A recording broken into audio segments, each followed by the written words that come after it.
నామానికి మహిమ కలుగును గాక. మీ అందరికీ నా వందనాలండి. ఈరోజు కూడా నేను ఒక మంచి సాక్ష్యంతో మీ ముందున్నాను. మరి ఈ సాక్ష్యము మా యొక్క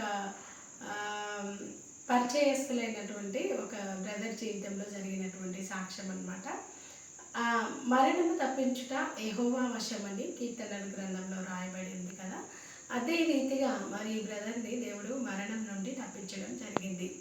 అయితే తను ఆంధ్ర అనమాట, వాళ్ళ అమ్మ వాళ్ళది.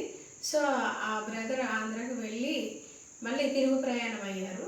ప్రయాణం అయినప్పుడు ఏమైందంటే బస్సులో వస్తూ ఉన్నారనమాట. అయితే ఆయన ఫ్రంట్ సీట్ కావాలి అని ఆయన మరీ కోరుకొని ఆ ఫ్రంట్ సీట్ని బుక్ చేసుకున్నారనమాట. బుక్ చేసుకున్నప్పుడు అనుకోకుండా ఒక వయసులో పెద్దవారైనటువంటి ఒక వృద్ధుడు వచ్చి, బాబు నాకు ఈ సీట్ ఇవ్వరా అనేసి చెప్పి అడిగారంట. అడిగినప్పుడు యాక్చువల్గా అబ్బా నేను కావాలని తీసుకున్నాను ఈ సీట్ని, కానీ మళ్ళీ తాతయ్య అడుగుతున్నారు అని అనుకొని సరేలే అని చెప్పేసి ఇంకా తనకి ఇచ్చేసి తన సీట్లో వెళ్ళి కూర్చున్నారు అనమాట. ఆ సీట్ ఏమో బ్యాక్ సైడ్ ఉందన్నమాట. సరే అనేసి ఇంకా మధ్యలోని కూర్చొని అట్లా ఉన్నారంట. అందరూ గాఢ నిద్రలో ఉన్నారంట.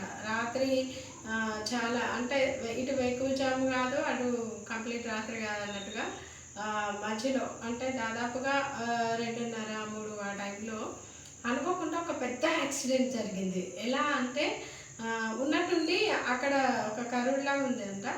ఈ బస్సు అనేది ఇట్లా వెళ్ళిపోయేసి కొమ్మ ఉంటుంది కదా, కొమ్మ అనేది ఈ విండోలో నుండి, విండో ఓపెన్ పెట్టుకొని ఉన్నారనమాట తాతయ్య గారు. ఆ విండోలో నుంచి ఆ కొమ్మ అనేది లోపలికి వచ్చింది. బస్సు చాలా స్పీడ్గా ఉంది కాబట్టి ఆ కొమ్మ రావడంతో ఇట్లా పట్ పట్ పట్ పట్ అని తక్కుంటూ వచ్చేసిందంట.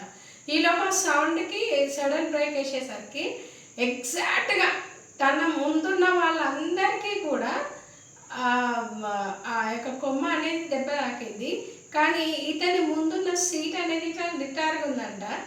ఆ సీట్ దగ్గరికి రాగానే ఆ యొక్క బస్ అనేది ఆగిపోవడం జరిగింది. బ్యాక్లో బ్రదర్ ఉన్నారనమాట. కానీ ఎంత అంటే ఘోరమైన ప్రమాదం అది. ఆ ప్రమాదంలో దేవుడు ఆయనను ఎంత ఇదిగా తప్పించిందంటే, ఎవరైతే వృద్ధుడు తన్ని సీట్ అడిగి కూర్చున్నారు కదా, పాపము ఆ పెద్ద ఆయన గారి యొక్క తల ఎగిరి బయటకు పడిపోయిందనమాట.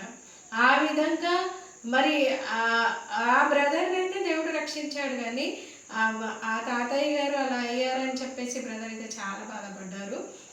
బట్ ఏంటంటే దేవుని నమ్మిన బిడ్డల్ని దేవుడు అయితే ఎప్పుడు విడిచిపెట్టాడండి. మన దేవుడు సజీవుడు కనుక మరణం తప్పించుట ఆయన వశం ఉంది కనుక ఆ బ్రదర్ని మరణం తప్పించడం జరిగింది. అంతేకాదు దేవుని వాక్యం సెలవిస్తుంది, పాతాళం యొక్కయు మరణం యొక్కయు తాళపు చెవులు కలిగిన దేవుడు మన దేవుడు.